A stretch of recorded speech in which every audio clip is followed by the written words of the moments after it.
good evening and welcome to another Monday Night Live here at the home of Precision Golf in Surrey, the UK. We come to you 6 p.m. every week, bringing you all of the insights on golf, coaching and club fitting. Simon and I take all of your questions every week. Well, another win for Scotty Scheffler, 9 wins. He is scooping up the coin like the proverbial Securicor van. Yeah. Not bad. And it's the fact that it's the way he did it. You know, he's trialing out a putting grip, and he still absolutely wiped the floor with everyone when he's just, I'll give it a try, see what happens. But I think it just shows, that 62 last round, just basically just going, none of you can catch me. You're not good enough. Shows what confidence. Shows what confidence does for someone's game. Veerman wins down in South Africa at the Nedbank. I think it's always a great golf event at Sun City. It's changed its disguise as an event. It was Gary Player has always been his event, but the Nedbank $1 Million Challenge. Was that the first $1 Million challenge in golf? It was. It's always been a really nice event to watch at the end of the season. Nice to see Veerman win 2 times now, a winner on the DP World Tour from America. Obviously, Christmas is coming. We've got our Christmas show. Goose is getting fat. Already. It's not good. It's not good. Have you started on the mince pies yet? No, I can't do mince pies. Can you not? I'm not a mincemeat person. Right. If the pastry to mincemeat has to be heavily in favour of pastry. Yeah. Got it. Good to know. Just get on the booze early. If you've broken that mince pie seal, then God help you all. We've got our 20th of December Christmas show, 2 hours. We've got Henny Zul with us, Charlie Hull, Todd Clements, me, and we've got a bunch of guests as well, live audience. If you would like to be a part of that, there's we're getting not capacity, but we've got a decent crew coming. Hoping for a bit of barracking from the sidelines. 20-25 people in the studio. So if you'd like to be part of that, do send us an email, stuart@precisiongolf.co.uk or simon@precisiongolf.co.uk, and we'll get you on the entry list. You need to be here by 5:30. We don't want to be stressing about answering the door and going live. James can't be coping with that. I'm hoping that's going to help bring on the grey hair that has yet to started on either of these two guys. I'm getting it for the pair of them. So if you'd like to be a part, we'd obviously welcome you along. Looking forward to that show. Going to be lots of challenges, going to be lots of hitting, going to be lots of questions, just hopefully really high energy, maybe a Christmas cardigan or two. Cardigan. Not only a jumper, you're going maybe cardigan. I might be going full cardigan. Sweet Jesus. Okay, well let's get straight into let's get straight into the questions that are stacking up on the channel. If you've got a question for myself or Simon, do pop it down on the chat channel and give the feed a like and a share while you're here. Why not? We'll start with the golf nerd. Are there any differences you see when you fit people with interlocking versus Varden grip? Not really. I think grip type for me is one of those where I've always overlocked. I don't have big hands, long fingers, so I found for me the overlock was comfortable. There are players who interlock. Overlap, sorry, Did I go overlock? Overlock. No, it's hybrid. Overlap. The Varden grip in that respect. But it's one of those. I know people who baseball grip and it works for them. I know people who interlock and it works for them. And Greg Norman did a hybrid of both. Went into mesh where you just sort of push them between. It's whatever's comfortable. For me, when I interlock, I find the knuckles all pinched together. Maybe because I play with more rotation, I find that really hurts. So whatever's most comfortable will free your hands and arms off. Will get you the best consistency, I think. The only thing I'd recommend from a coaching perspective is go nowhere near a 10-finger grip. It's a devil's work baseball grip. But that's my own preference. Mark Blast 49. Greetings from sunny Los Angeles. Devil was on TrackMan this weekend, hitting irons and have a face opened to club path swing issue or club setup issue or both. Love the show. Well, from a coaching perspective, face to path value is probably the top of the pile when I'm working. So I would always be conscious of trying to get that in a nice window of either positive or negative, no more than 2 or 3 with any club in the bag. So if it is a bias of more than that, then it is a problem, and so there will be something in your swing. But the first ball of call I would always go with is check your setup. I've got plenty of grip and setup videos on my channel. And from an equipment point of view, if you and the club are out of sync, then you're going to have to compensate to deliver the club in some shape or form through the ball. And that can create, so for me, if the club's a bit heavy, get behind and then I flip it over. Light, I'm more likely to either pull or hold off. But the answer is there are a lot of things it could be, and it could both be technique or equipment. So unfortunately, we can't give you anything really definite there, but I'd step outside and enjoy the sunshine. Yes. Leo asks, I was fit at Club Champion for a 45.5 Diamana GT 6X in a GT3, but their adapter makes the swing weight E1. They want to add tungsten powder to the tip to get that swing weight. I feel this is extreme. What are your thoughts? Yeah, it is extreme. I think so. There are a couple of adapters. We use an adapter which doesn't add weight, rather than using the brand's adapter and gluing something into it, which is the one I believe Club Champion use. There you are adding 5, 6, 7, 8 grams of weight to the club, and there's no way of redeeming that other than changing the weight in the back of the head. Whereas the one we use, it goes in place of the brand's adapter. It's a uni-fit adapter, so any of the shafts we've got on the wall, we can use this system, Club Connect system, to interchange. So we're not adding weight to the head. 45.5 inch, and I mean, if you've got into a GT 6X, it's a strong swing anyway. And I know Justin Thomas went longer this last weekend, and he's very good. So if you've got a lot of speed, going longer generally isn't something we'd often do because you're not looking to hit it further, we're looking to keep it straighter and more in play. But to go long, E1 is pretty excessive. I mean, 6 to 8 swing weight points heavier. 3 of those will be the length. You've got another 3 or 4 from the adapter potentially. So it's not to say that it might not work, but any time a spec seems extreme, I would have some questions. It does sound that it's either very long and unwieldy, or it's very head heavy. So yeah, that to me would flag up a little bit of a red light to go, that's a very, very strong swing weight for that spec. Chris Burgess. I was fit. TYB, the Yorkshire Blade. I was fit at Club Champion for. Hang on a second. That's the previous one. That was the previous one. My wife is buying me Arcos sensors for Christmas. They weigh 7.3 grams each.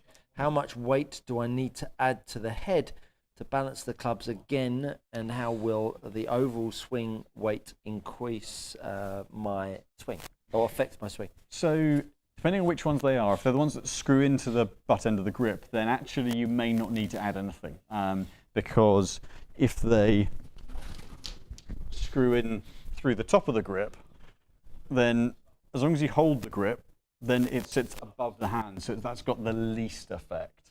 Ultimately, you are putting a bit of a back weight on, so you might need to add a gram or 2 to the head, potentially, to counter that. However, it's one of the downsides to these sensors that they do change the dead weight of the club, they do change the way it swings a little bit. The best ones are I'm trying to remember which ones they are, very, very small plastic bit that goes in the top that are sort of 2 grams.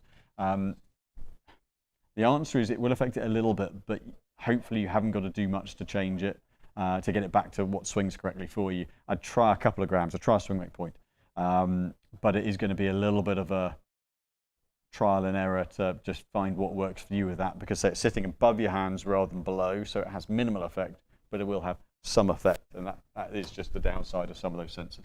If you invest in something like that, go into a TrackMan suite that you can hire, hit some shots, hit 10 shots with the sensor in, 10 shots with the sensor out, monitor the numbers. If the averages don't really change that much, you know it's no effect. Then go on, put it out of your mind and onwards. That would be, from a coaching perspective, that's where I'd go with it.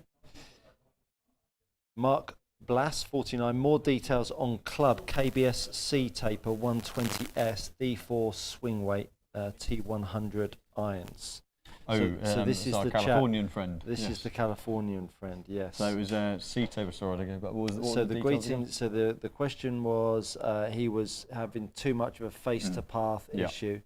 He says on the club front is KBS C taper 120 S D4 swing weight T100 irons. The reality is, from a coaching or a fitting perspective, it doesn't give us any more because we would need to see what's going on with your golf swing, because it could be that they're either too weight. They are a particularly tip heavy shaft. Right. So if it's face open, then they do swing bottom end heavy. They swing heavier to weight than most other shafts. So that might, stress on might, get them dropping a little behind and then leaving the face open. Yeah. So definitely maybe on the equipment side, something a little less tip heavy could help. So over on my channel, Steve says, hi all, thanks for the quality content, you're welcome. How similar are O-band CT115 to Modus 120, both in stiff? Very different to swing. CT115, which is what I use, very, very evenly weighted through the shaft. I wouldn't call them counterbalanced, but they reduce swing weight a little bit. Modus 120 weights in the bottom end, so it increases swing weight. So you've got two very different animals there. Glenn 400, hi Stuart, what is the best way to contact you regarding lessons? You can find a link to my online diary in the video that I've done. You can also go on the Precision Golf website, find me there, and you can also find me on Skillist. So that would be the three, or email me. Yeah, or email me at scartrightgolf@gmail.com. That's another way. David Thomas, thoughts on Bryson's fully rotating lead arm clockwise, followed by counter-rotating wrist anti-clockwise. I wouldn't really get too caught up in anything that Bryson does. He does it his own way. He's a little bit, from what I know, he's someone that talks a scientific game, but when quizzed, maybe less educated in the whole scientific way forwards with his golf game, from what I know from insiders. So I think Bryson just does it his way. So I wouldn't get too caught up in what he's doing. And again, probably with the equipment, with the speed that he possesses. Yeah, his physicality so out is very unique and very different to 99% of golfers out there. So yeah, I think what he's been very good at is challenging the norm and the status quo and going, right, actually, do we need to think about this a bit differently, or like the grip size thing, does it help? And actually, there are a number of players that there is a benefit for. Yeah. So it has made us look at things differently. But as you say, he does it his way and it works for him. But it isn't necessarily the way. It's a way. Yeah. I mean, you only have to look at the way he holds the golf club. I mean, there isn't anyone that's played the game with a left hand, back of left hand turned down to the floor. There hasn't been anyone that's played the game like that. So to that point, where it's such an outlier, you can't take in account anything that he does, because you'd have to talk about that and discuss the pros and cons of that and what that ripple effect does to a golfer's game before you even get into the forearm rotation of his game. So I would personally, I would steer well clear. I might do a video analysis of Bryson's swing at some point. Out of fascination, yeah. But I don't think the synergy, unless you're standing to it like him, handle high and a left wrist turned down, which if you are doing, great, but you would need a decent amount of strength and a decent amount of speed to apply with that. The only interesting, I think, comparison that can be with Bryson in certain shapes and forms is Mo Norman, in terms of the gripping through the palm, very much uniform plane. I mean, Mo is a very particular person. But yeah, I think it'd be fascinating to kind of. I mean, if you had, and who am I to question the greats? Everyone, from what I know, when Mo would hit balls on a range, everyone would gather around and watch him hit. But you listen to Mo talk, and it's like something out of, I don't know, Christmas Cracker. The kind of tips and advice that he's giving, which it can be so misleading, because as we all know, what you're feeling in a swing and what's actually going on are two different things. And I think that's, unfortunately, we lean on, we lean on good players, their every word to tell us insights and the way they swing the club, and most of the time they can't articulate it, and when they do, you go, what? If I tried that, I would do X, Y, Z. So it's so difficult, I think, so I would just tread carefully when you listen to players articulate what they're doing. I think that's a dangerous world to get caught up in. But interesting question. Gosh, we've got lots of questions here, which is great. Doug, evening gents. Watching from my hospital bed following a hip replacement surgery this afternoon. That's dedication. Have a good show. It certainly is. And it's a good time of year to get it done. Yeah, not missing any golf, that's for sure. Yeah, I hope you have a quick recovery as well. Yeah, absolutely, Doug. Thanks for joining us. The left rough, any chance of a I-230V Pro 243 comparison? Also, does DG 120S300 differ from Nippon Modus 115 stiff? So on the second one, yes. Again, the Dynamic Gold 120s are a few grams heavier, balanced more on the tip end, more of a kind of stiffer tip design. The Modus 115 is a couple of grams lighter, stiffer through the midsection, softer tip, and a more of an even balance profile. And so those two shafts are a little different in terms of the way they swing. I'll get the other two heads and we'll have a... And while you do that, I will answer a question come up on the channel. Top Golf, please explain the feel after the takeaway of taking the club to the top, how the trail arm folds and the arm folds and wrists. Thanks. So that would be, I'm guessing, where you're referencing is from halfway back to the top. So right arm is a bit of a problem child because it's out of the two arms. That's the one that's having to fold. It's also the hand at the bottom of the club that all of a sudden is having its radius compromised. When you think about golf swings, the left arm is the one that in the main, and I don't encourage a lockout with the left arm. In the main, the left arm stays fairly consistent with its radius, but of course the right arm is the one that folds away as the golf club sets. So how this right arm works, first of all, top of the pile, harmonizes with how you place the right hand on the golf club. If you are a gripper that has more palm down to the floor, and this is something that people should start to think more about, particularly with the right hand. Are you a palm down or a palm up golfer with where you grip the club? So if you're more palm down, so you have a slightly weaker right hand, you'll tend to see at the top, you'll tend to see more external rotation of the right arm with the weaker right hand. And you'll tend to, again, depending on how much you're trying to get the face back to straight, you'll either tend to see a narrowing or a widening of the right arm. So to blanket how much flexion I should see with my right arm would be faulty. It's going to be different from everyone. But invariably, if you are a golfer that is trying to square the face, invariably you'll see golfers too narrow at the top and they'll tend to push out.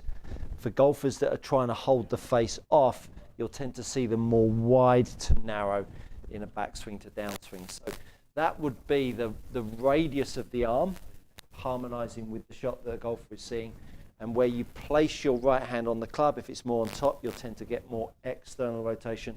If you tend to place your right hand underneath the club with the palm up, you'll tend to be more of a cross the liner, and you'll tend to internally rotate that right forearm at the top. So those are the denominations, shall we say, of how the arm flexes and how the forearm rotates and sets at the top. Over to you with the golf club. I had to steal this off Mark briefly from his fitting. So, so if you heard any whispering in the background, it was me saying to Mark, "Do you need it?"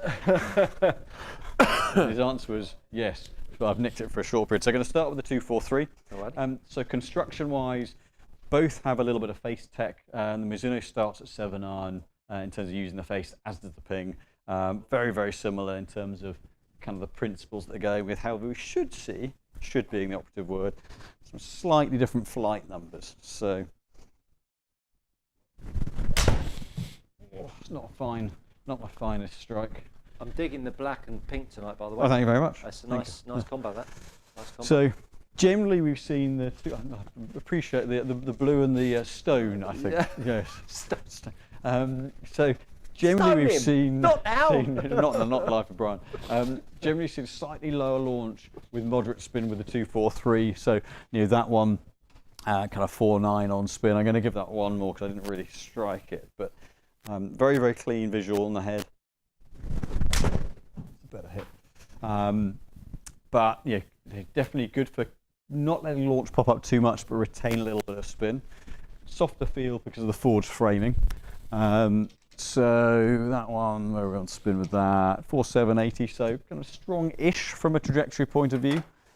Switch over to the ping now. In principle, this one, there's a little bit of tungsten in the sole on this one. We should see a little bit more launch and height. Which I haven't got the height on there. I'm going to put just going to tack the launch angle onto these numbers just to just switch the tiles. Just we don't need total distance, but I think the launch angle is. Always looking in the wrong place. The launch angle's a key one to have here. So that one launched at 17 odd degrees. So if I switch over to the ping, let's say a little bit more weight down the bottom, slightly wider sole, a little bit of a bigger head size.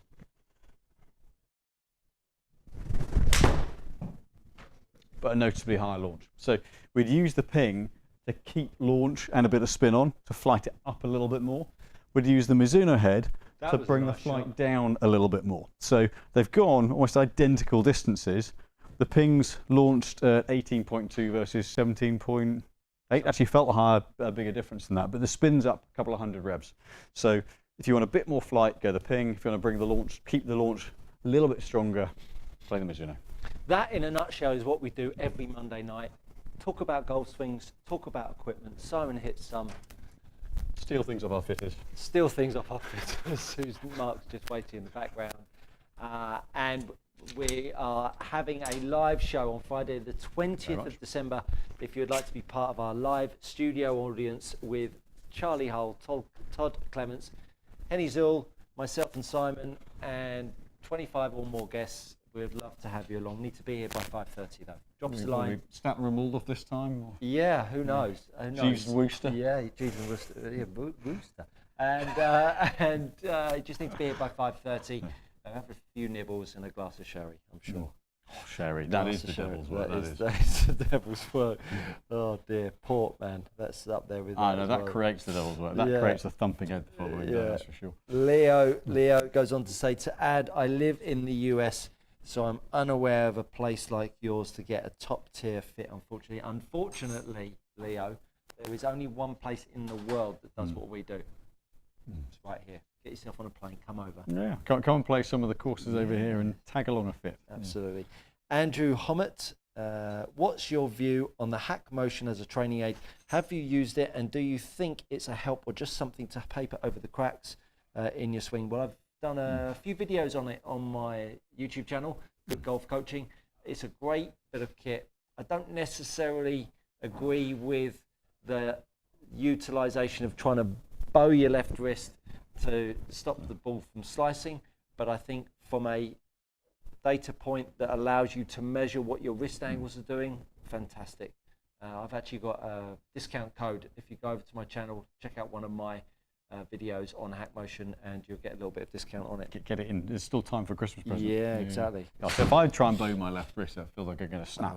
Can't do it. Yeah, don't get involved in that.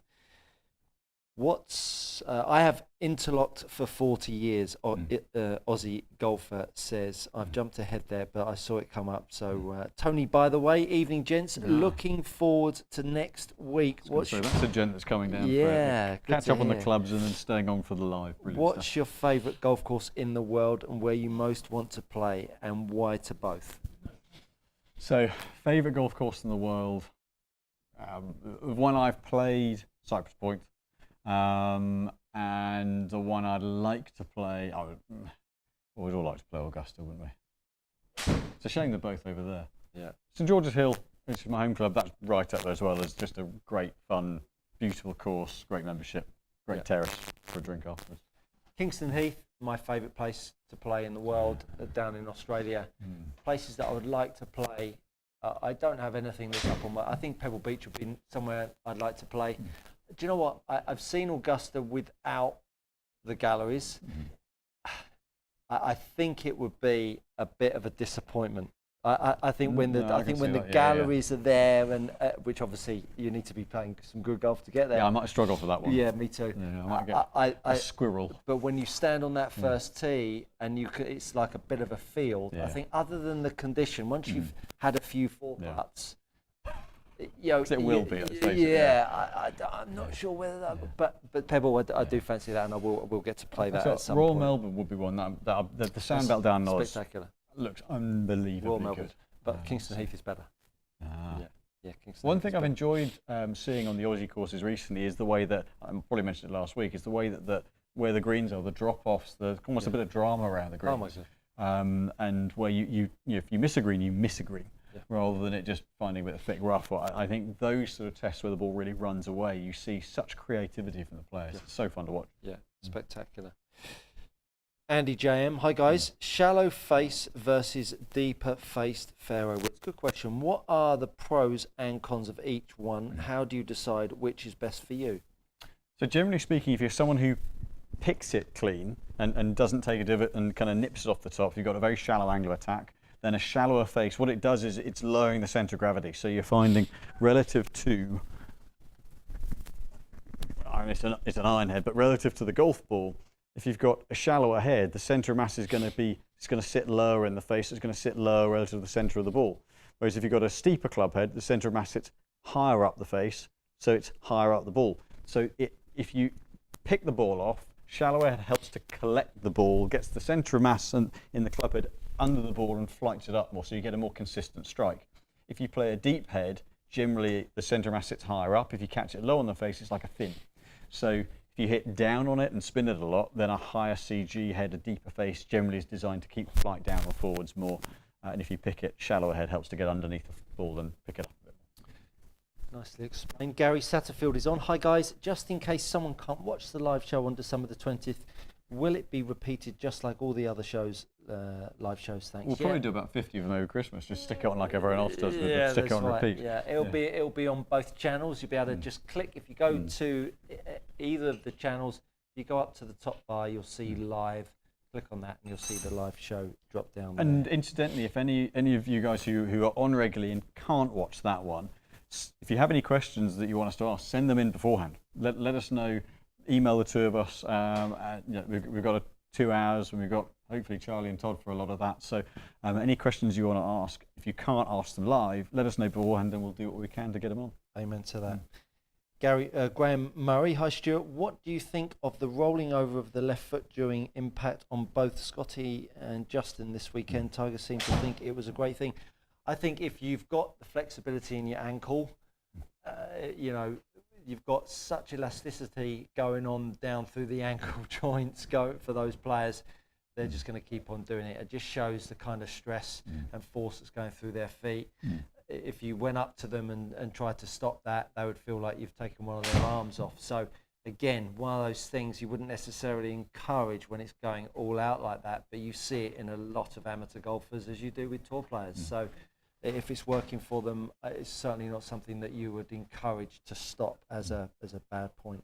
Yeah, they're doing it staying balanced, which is the key thing. Scotty's not, Well, but yeah, sometimes from there up, yeah, for sure. So you said they've got so much rotation that actually it's hard to keep your feet. Like Ernie Els used to, his foot was split out. A lot of people have done it over the years, haven't they? Norwegian Warhound, despite sciatic issues, I have to play league. I'm getting better, but a bit weary. Have seen the light and the error of my ways, and will return to your technique. Any advice going on Gimpy? Not sure what advice you would like me to give, and calling me Gimpy is not going to encourage me to give it. He might be a Lord of the Rings fan. Okay. I don't know. Might be, might not be, but he might be.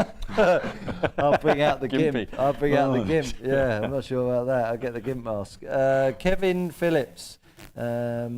Sorry, I've jumped ahead again. I'm now at Papa B. That's it. I'm on there. Hello, young men. Is there a best driver spin number or does it depend on the player? I'm eternally stuck at 25 to 2700 RPM, no matter what head or shaft I try, and feel like I'm missing out on distance. So it is dependent on the player, and it's dependent on your delivery as well, strike point and delivery.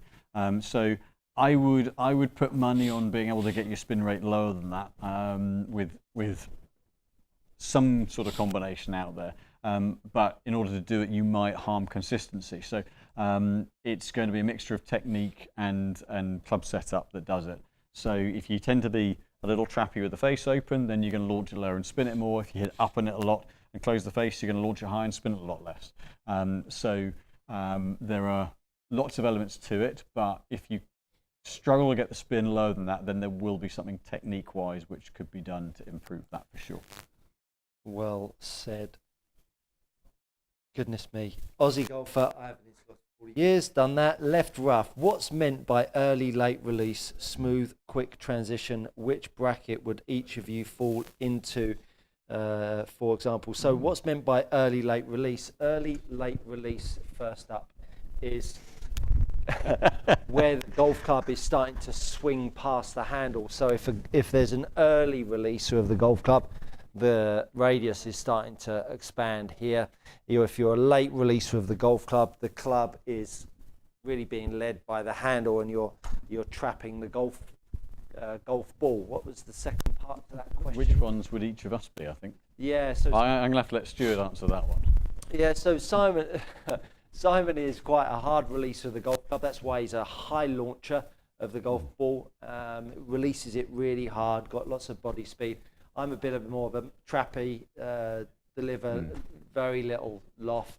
So I'm quite a late releaser of the golf club, and that's because I've been a little bit wide over the years, and I've tried to work on that, but I've hung out too much on the other side. So again, when we have the same nuts and bolts, similar club head speed, you can see that delivery really changes our equipment dynamics. You know, I'm such different flight numbers. I've got loads of loft on my driver. Simon's hanging out at the other end of the spectrum. Yeah, you wouldn't flight mine at all, and No. I think yours like a 7. Yeah, exactly. So those are the ingredients that you're referring to. Hopefully that gave you some insights there.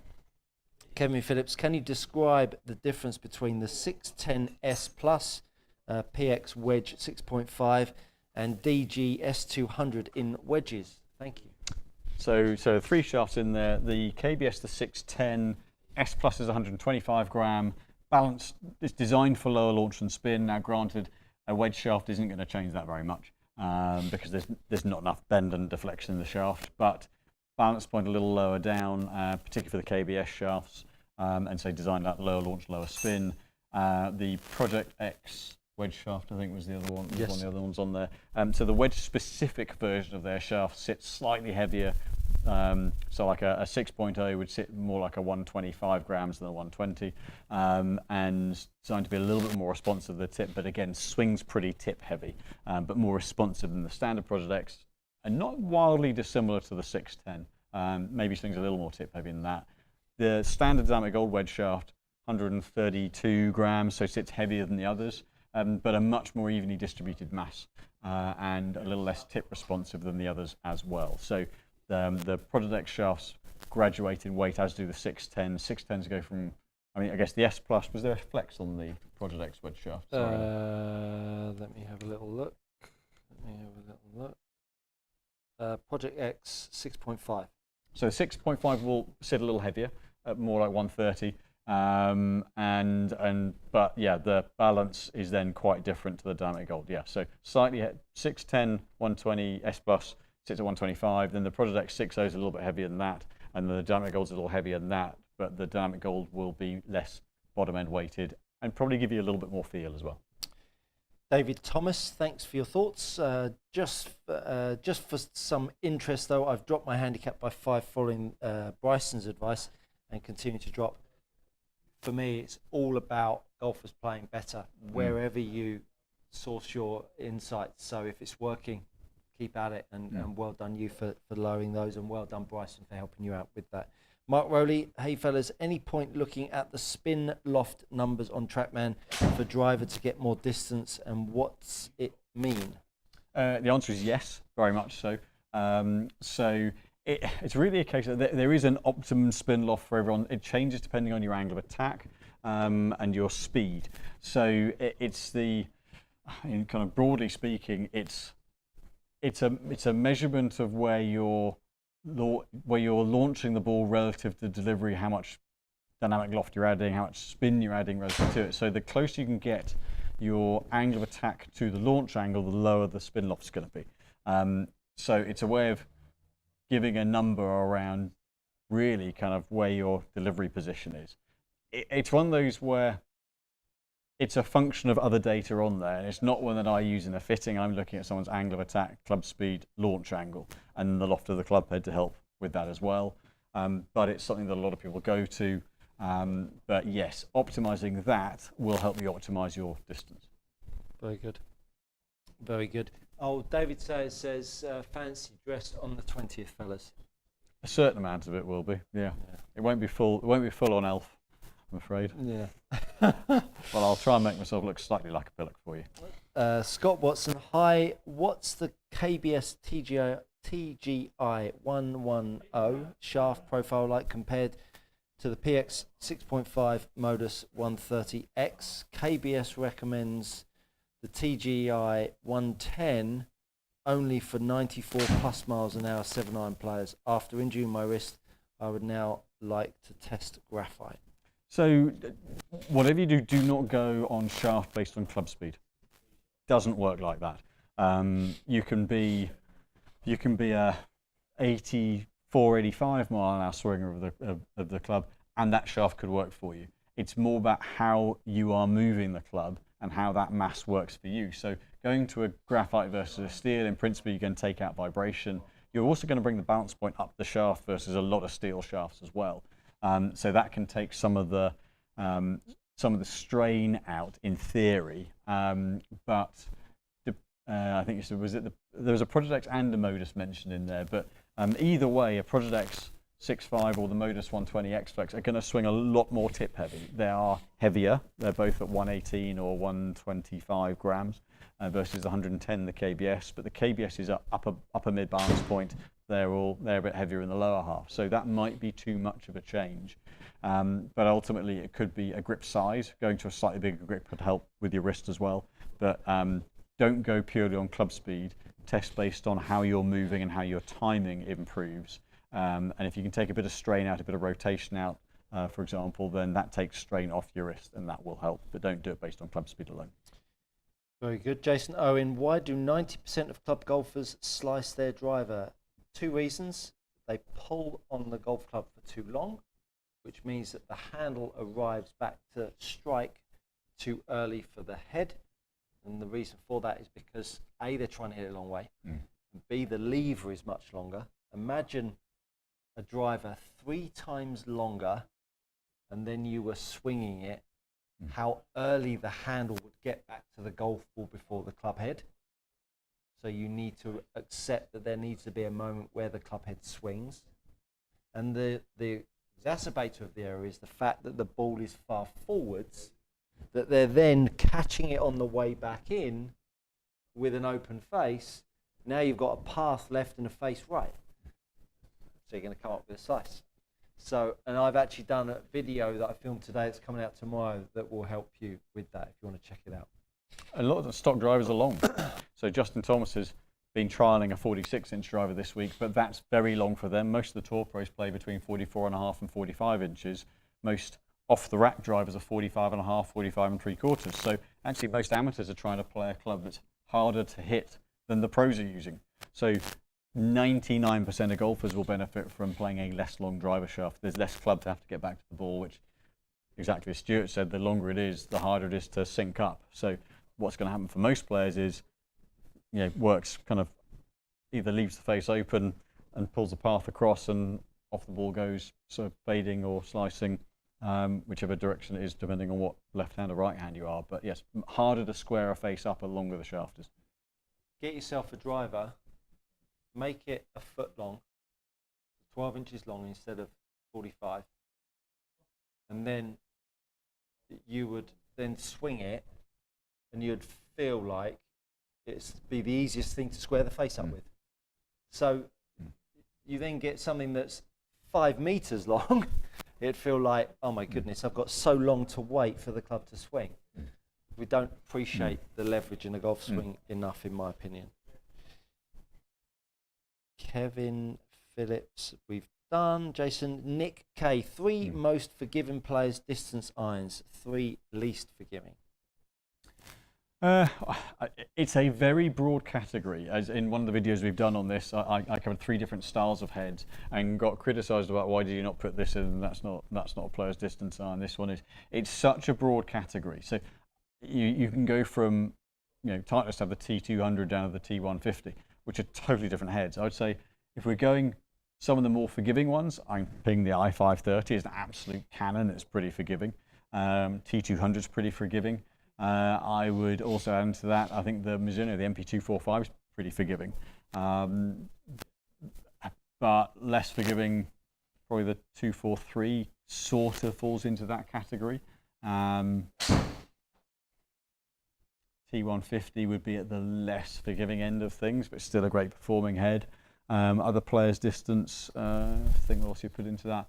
I mean, Cobra, the Forged Tech, but again, it's such a broad category that there's something in there for everybody, but again, it also depends on your launch and spin you're looking for. But yeah, there's so many heads in that category, it's a minefield. But yeah, we do this every night. We do this every Monday night at 6 p.m. Do give us a like and a share. We'd love to grow this Monday Night Live to more people, help them out with their golf. Swix on ZX5, I'd put that in the more forgiving end of things. There we go. David says, good work, guys. Wishing you all a very Merry Christmas and see you in 2025. Thanks, David. Lovely to have you with us. Norwegian Warhound, I ran out of characters. Gimpy had to do. There are other 5-letter words that you could have used, like Frodo. Stuart. Anyway, I won't be playing at 100% tonight. Slow it all down. Better get back to work. Take care, guys. And Gary Satterfield says, Stu, can you ask Simon if he trusts the big sports stores for club fittings? Thank you. Big question there. The answer is, in the main, no, I don't. It's one of those, you're always going to find there are people in those stores that are good at what they do.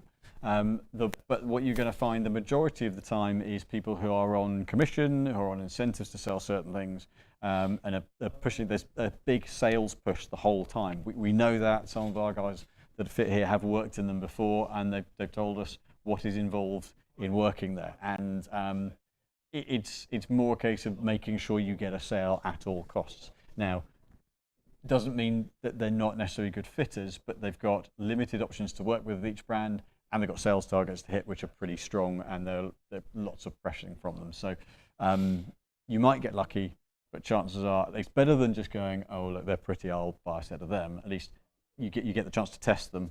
But would I trust them? No. Well done. Andrew Hunt. Hang on. Yeah, Andrew Hunt. Changing from S300 to O-Band CT115 after a visit with your good selves. What can I expect to see, feel as I get used to the new clubs? Typically a fader, but swing developing to hit slight draw since my fit. So they're going to be a lot easier to get through the ball. So what you might find is where you're used to the heavier weight of the dynamic golds at 130 odd grams is that you've had to work hard to fetch the club through. And that can often create a little bit of a catapult and come out of posture and a bit of rotation to try and save the club head. And dropping down those sort of 15 grams or so, it's a case of unlearning the compensations. So actually kind of getting used to freewheeling a little bit more. You'll be able to stay a lot more centered and just turn collected rather than having to heave out and throw the shoulder in. So you should find that actually a good swing might result in a bit of a pull or a slight pull draw because it requires so much less effort to square the face up. So it'll allow you to free it up more and swing rather than have to hit at it. Very good, very good. Craig T. If I want a more draw bias 3-wood and 16.5 loft, would a 15-degree plus 1.5 be a good option rather than a high loft version? It's that they're both options. So adding loft will will bring the lie up a little bit. It will also close the face a little bit. So some brands don't offer it. Ping in their current series don't. But then you get brands like Titleist, Callaway do with their current versions. So you can go into depending on how strong your fade is that you're trying to correct. A head that we've had really good results with this year has been the Callaway, the AI Smoke Max Draw, and that's been very good for that. So you wouldn't necessarily have to loft down, go low loft and loft it up. You also got the drawbar setting on their hosels as well. So there are a number of things you can do. Which one's better? Again, whichever head style is giving you the best flight, and then see what's possible from a settings point of view. Charlie Hull has very kindly started a raffle for the wonderful charity that James is supporting, the Great Ormond Street Hospital. James will pop the link up in the description or in the chat channel. He'll get that up for you, and if you want to go and take a little look over there, there's loads of memorabilia, and all of the money's going to Great Ormond Street Hospital. And if you want to find out a little bit more about why we're supporting that charity, go over to the Precision Golf Instagram channel, and you'll be able to find a little story and insights onto that. The best bit on that is it doesn't require a highest bidder. It's I've got some figures. I quite like to win something myself. It's a raffle. It's a raffle, so anyone can win. Yeah. Rather than just someone who puts the most cash up. That's absolutely great. Fantastic. Chris Burgess, the Yorkshire Blade. Thanks, Simon and Stuart. Great answers. And I have an SC4 monitor, so I will test with and without the plugs in the top. Great idea.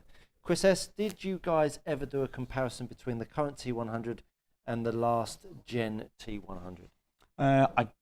It's a good question. I'm not sure we did. I think because what happens with, sometimes it's quite hard to, because as they run out of stock on a product, we then take it out of the demos, and then we will reuse some of the sleeves and things from them. So once we stop being able to get hold of a club head from a brand, i.e. stop being able to provide it, there's little reason to keep it in the fitting matrix. So we have a limited amount of options and space to be able to integrate them all in. So it's not something that we'd necessarily leave in the bay a couple of months to wait for the new product to come out to do a comparison. But it's something that we're looking at doing, trying to do a little bit more in the future. Something that's on our minds to do. We'll certainly try and do so in the future models. Gary Satterfield says, thank you for the non-political answer on the high street fitters being trustworthy. I hope you got the clogs. Yeah, as well. Yeah, don't forget the clogs. What I was going to say? Yes, Craig T, Chris S, Steve Darrington, legends, Steve. One of us is, both of us are. Legends. I've used a Tensei Blue 55 stiff driver shaft for a while. It does work. I wondered what performance or feel benefits from an upcharge shaft might be. Any suggestions on similar profiles? I mean, in principle, the higher grade you go, there's less resin. You've got more layers of graphite, so it's a smoother, more consistent bend pattern. However, if a shaft works for you, it can be a $5 shaft, it can be a $5,000 shaft, pound, depending where you're from. It's just most important that it works well. So actually, a dearer shaft, a higher grade shaft that doesn't swing as well, could feel worse.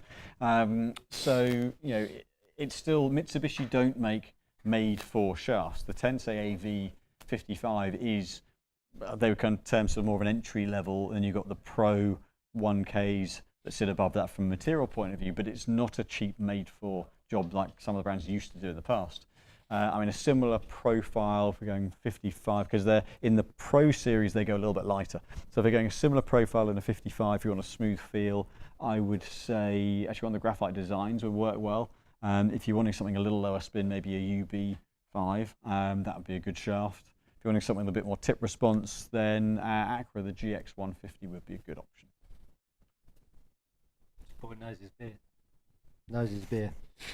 So funny enough, a lot of them are blue as well. Are they? Not the beers, that is. The Mark Howard, hi gents. Would be interested to hear your thoughts on the Takamo irons. Looking to upgrade from Callaway Rogue irons and thinking of going from Takamo going for Takamo 101Ts or the 201s. Would P770 or P790 be better? I mean, are we still talking golf clubs here? Yeah. I know. Will 770 or 790 be better? I'm assuming in terms of model-wise, I don't know. Relative to Takamo, Takamo are a great price point product, and what they've done really well is go direct to consumer, and that keeps costs down. But when you keep costs down, then there are some knock-on effects to it. And what we've seen of sets that we've had in, the tolerances on loft and lie have not been as good, and head weights as the big brands, where the tolerances are a little bit tighter, and that's part of why you pay a bit more. It's not to say the performance of the Takamo heads isn't good, but head-to-head through the sets, loft and lies, we've seen some wider tolerance, shall we say, than other brands. But off the club face, the performance has been good. It's just that the consistency of the product that we've seen through the door hasn't been of the level that Titleist or a TaylorMade or a Callaway or a Srixon would provide. Golf Nerd, can we see Simon versus Stuart challenge 80-yard shot into a 20-mile wind to a tuck front pin? There is going to be challenge galore on the Friday night. We've got 9 minutes. We've got questions to get through. Let's save that for our Friday the 20th. Well, we can bring the girls and boys in as well. Yeah, it's exactly. Team blonde against team brown. Grey. Grey. But we will definitely be doing it. There's that Friday 20th show. There's going to be competitions galore. I mean, where else can you get to ask a Solheim Cup player and all-round good egg Charlie Hull and a two-time winner on the DP World Tour, Todd Clements? Not two-time. He's one-time winner. He deserved to. He deserves to. Deserves to. Yeah. But where can you get that opportunity? Friday the 20th is going to be a sellout. Insights, challenges, absolutely. So three comps. That will happen, and we're going to get James to come out from behind the disc jockey and hit some shots as well. It's important. Twice. He's going to hit two of them. The Yorkshire Bay just changed grips from Golf Pride TV mid-size to Z full chord Align mid-size. How will this affect the swing weight? We've got 8 minutes. Yeah, the Aligns are a little bit heavier, so you might find you drop about a swing weight point, but your hands might bleed afterwards as well. Mike T, what is the benefit of counterbalance shafts in driver? Purely for someone who struggles to square the face up, it helps. It's easier to get the toe end through. If the mass is in the bottom end, you've got to exert more force to get it through. So depending on your release patterns, someone who's not got much rotation through or struggles to square it up, you're going to find a counterbalance shaft easier to square through. Mike T goes on to ask, interesting video, Simon maxing out driver with lighter shaft. Why do you not play a lighter shaft given the benefit? Well, the benefit is only when I'm thrashing at it and get the smelling salts on it, if that's the video you're thinking about. So that is not an on-course swing. So for me, for every player, there is a too much and too little weight. If I was just going hell for leather and like a long drive, then yeah, the lighter weight allows me to build more speed. But I think I gained something like 6 or 7 yards or 7 or 8 yards over my gamer driver maxed out versus a lighter one that I just can't control on the course the same way. Very good.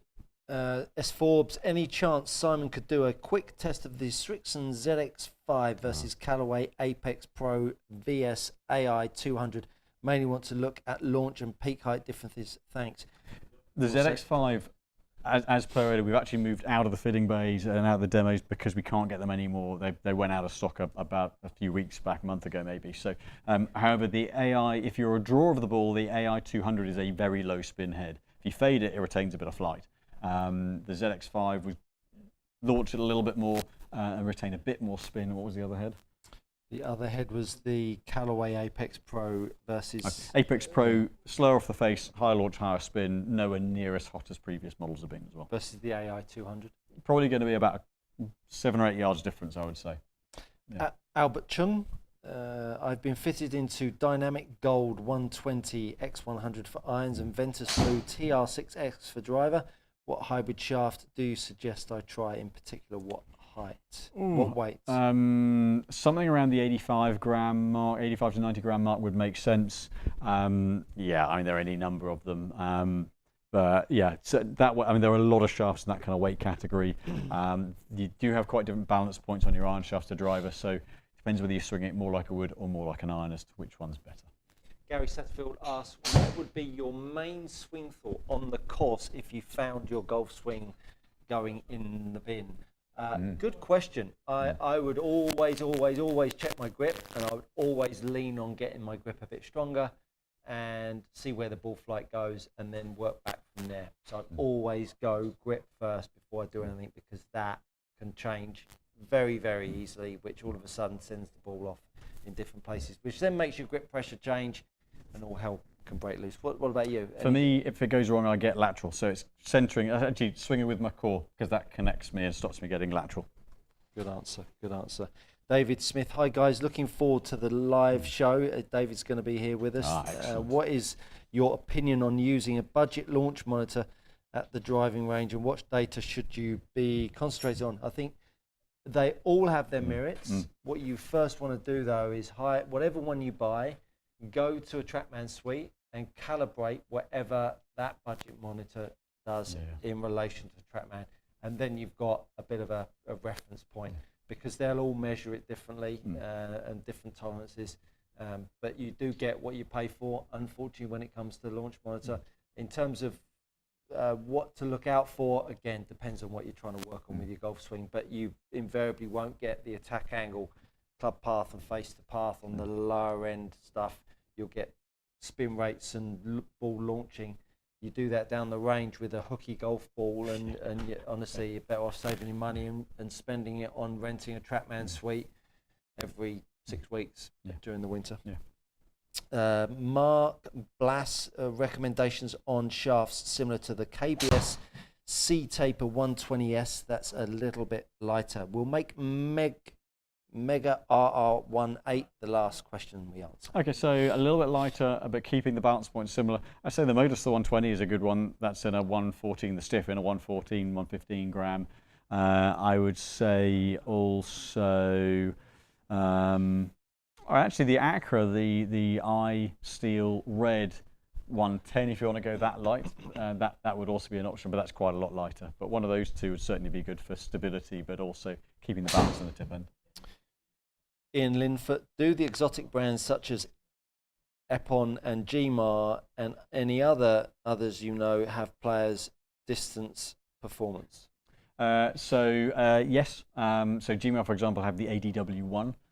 They've got the FFW10 as well, which have a vacuum behind the face, which create ball speed in a completely forged head. I mean, fascinating from an engineering point of view. The head weight on the ADW1 is fairly heavy though, so that's the only downside. Epon have the AF 706, which is the latest one with a bit of face tech, but they tend to only get up to about a 5 iron in those. So they will do them. Someone like Mura doesn't really do the distance one, but Epon and GMAR certainly do. Vega do. There are a number of those in those brands. That, in a nutshell, is why he's the best in the business. I mean, who knows that stuff? Mental. Good for you. Precision Golf, we've just popped up the raffle link for Charlie Hull's memorabilia. All the proceeds go to Great Ormond Street Hospital, a fantastic children's hospital in London. John Shaw, just been fitted for some MP245 irons. The GW is 48 degrees. I need another 2 wedges. What lofts would you think would be best? So another 2 wedges. So if you're 48 on the gap wedge, it depends how lofty you want to go. You can go sort of 52/53, and then 58. So you're obviously 48, 52, 50, 58, 48, 54, 60, or you can go 48, 52, 56 if you like as well. There are lots of different options depending on what you want your highest loft wedge to be. So determine that first and then find a nice even gap back. We're also next Monday going to be joined by a past fitter of ours, Joe Ferguson from Golf Monthly. He's going to be in the studio for the live next Monday, following something we're doing with him in the afternoon. Fantastic stuff. Mega RR18, hello both, great content. Sounds like something from Robot Wars, doesn't it? Mega RR8, I bet you used to watch that, didn't you? I love Robot Wars. Hello both, great content. Quick question, irons MP223 with Project X IO 6.5115G. It doesn't sound like a quick question to start with, but we'll keep going. Face angle easier to manage, but wedges. T7 dynamic gold, face angle of around -7. Any obvious thoughts? So the dynamic golds are 15 grams heavier. If they are too heavy, then the club can get behind. It could be lie as well, being too upright, but then they get behind, then you're going to have to roll the face to fetch it. So that's probably where that's coming from. The IO 6.5 in the 115, the balance point's a bit near the bottom end. Lighter handle means you can keep the handle leading and leave the face on line. So I would drop a bit of shaft weight in the wedges. Just to let you know, Mega Mega RR18, a short question would come as one line, not 6. Anyway, just joking. Short answer though. As well. Thank you so much for your questions. We've done it. 7 o'clock. Feels like half an hour. We've got through all of the questions. You're going to have this for 2 hours on the 20th. You're going to have Charlie Hull roasting it down there. Henny So Zoll. you and I are going to have to I'm get gonna, swinging and try, because otherwise we're going to be Pee Wee Herman compared to those two. I know. We're having Henny Zoll here, Todd Clements. The both of us is going to be all sorts of shenanigans going on. White beard for it? I don't know. I might come in some sort of lederhosen or something. But if you Clogs. If you would like to be with us in the studio, drop us an email, stuart@precisiongolf.co.uk, simon@precisiongolf.co.uk. We would love to have you here. We've got some spots available. There's about 25 people down on the live list so far. If you would like to join them, as I say, drop us an email. We'll be taking all the questions. You'll be able to watch it live afterwards. We've got one more Monday Night Live before then. Joe Ferguson from Golf Monthly. Big splash on Golf Monthly now, Joe. He's it's been great. No, he's been very kind and referenced us a few times, and he's great to see one of the guys doing such a nice job and still in the equipment world. That's always great. Brilliant. Well, as usual, we really appreciate you being part of our show and continue to do so. If you'd like to share our channel, we would love you to do that. Hit the like and do consider subscribing if you haven't done so already. Simon and I and Joe will be here next Monday at 6 p.m. You have a great golfing week. From Simon and I, big thanks. See you next week.